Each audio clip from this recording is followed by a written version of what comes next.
Talk to me. Haley, fucking stop it, he's choking. 83 seconds, get it off him. Hello everybody, welcome back to Screenstars. I'm here today to bring you my review for the 2022 Australian horror film, Talk to Me. The film is directed by Danny and Michael Philippou. They are brothers, and it stars, we have Sophie Wilde, Joe Bird, Jet Gaisley, Alexandra Jensen, Miranda Otto, Zoe Terakes, and Chris Aloso. Right, okay, this film has been getting an awful lot of buzz over the last few months. It's out now in cinemas, and it focuses on a group of teens who get their kicks from getting possessed. It's a quick and easy way of saying it, I suppose.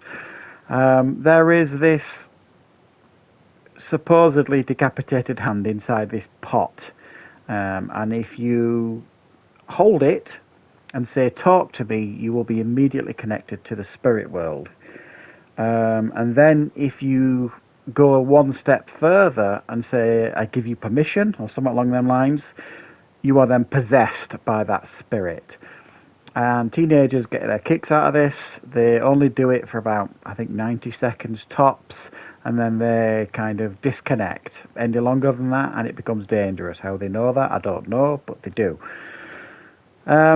So, this one particular night, after a few nights of getting their kicks of getting possessed and everybody filming each other and having a good old laugh, there is one of the younger members of the group asks to have a go that leads to disastrous results, kind of opening the door to the spirit world and putting everybody's lives in grave danger. Right, what are my thoughts on Talk to Me? Well, as I say, I mean, every year, you know, there's usually like a new horror comes along that gets the community buzzing, sort of thing. You know, a few years ago it was Hereditary and so on and so forth, you know, and everybody's kind of like, wow, this is a great debut, this is going to, you know, make waves and all that kind of stuff. And sometimes they live up to that hype and sometimes they don't. Where does this one sit on the hype train, I suppose? Well, this, you know, it would be remiss of me to say that this is not quite an original and well-made horror film with some genuinely disturbing visuals going on in the film, and it's quite a unique take on telling a story about possession. But at the same time, it's also, I don't necessarily think it's as clever as it thinks it is. Like I say, there are things in this film that we're just supposed to accept. You know, that these bunch of teens are quite happy to sit there and get possessed for 90 seconds. I mean, you know, I wouldn't even go near a Ouija board, never mind willingly get possessed for 90 seconds by this decapitated hand. And everybody just seems to get their kicks out of doing it.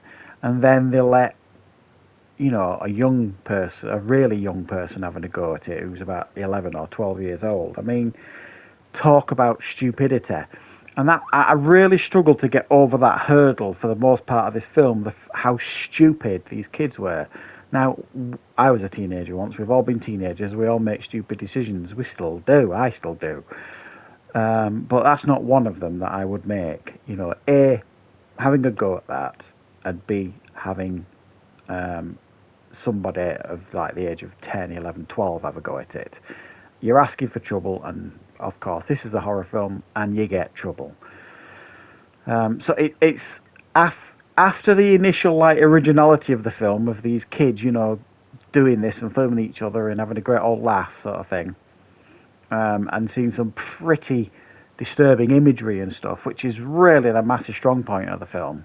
Like the second half of the film is almost like, I don't know if Final Destination's like the right comparison, but it's almost like, you know, the spirits are out and they're struggling to put them back in the box, if you like. And certainly one in particular is seeing and hearing really freaky stuff, seeing what she thinks is her dead mother, who she thought committed suicide a number of years, you know, fairly recently. And there are moments in the film, the second half of the film, where it kind of becomes a little bit cliched. And I don't know if pretentious is the right word, but I think like I've said, there are moments in this film where it thinks it's cleverer than it actually is. And for me, it didn't necessarily fully explore the early potential that the film gave us. But I thought the performances here were outstanding, especially from Sophie Wilde, the lead actress. She's really put herself on the map with the performance here. But I think everybody here does a very, very good job of giving strong performances. I just thought, in particular, her performance was absolutely standout. And I can't reiterate enough as well, guys. You know, some of the disturbing visuals that you're going to see here probably rank amongst the most disturbing I've seen for a couple of years for sure. But it was very good, very impressive for the most part, but it doesn't necessarily mean either it's anything massively new. It does give us a new idea, a new play on possession, sure, but how they kind of do that frustrates. It certainly frustrated me anyway. So a strong film in many, many ways, and I did absolutely enjoy my time with it. I thought the performances were fantastic. I thought the first half of the film was really quite interesting, if a little bit frustrating, but I suppose it was meant to be that as well. But once like the real horror kicks in, it kind of gets hold of you, shakes you, and doesn't let go. It's kind of relentless, even if some of it does become a little bit predictable and a little bit generic, i.e. the second half of the film. So I definitely enjoyed my time with it. It was a very, very original horror film for the most part, and it's definitely a horror film that you guys should go and check out at the cinema, because there is an awful lot to enjoy here. So thanks for watching. I hope you enjoy this review. I will be back, of course, with plenty more reviews and content on the channel very soon.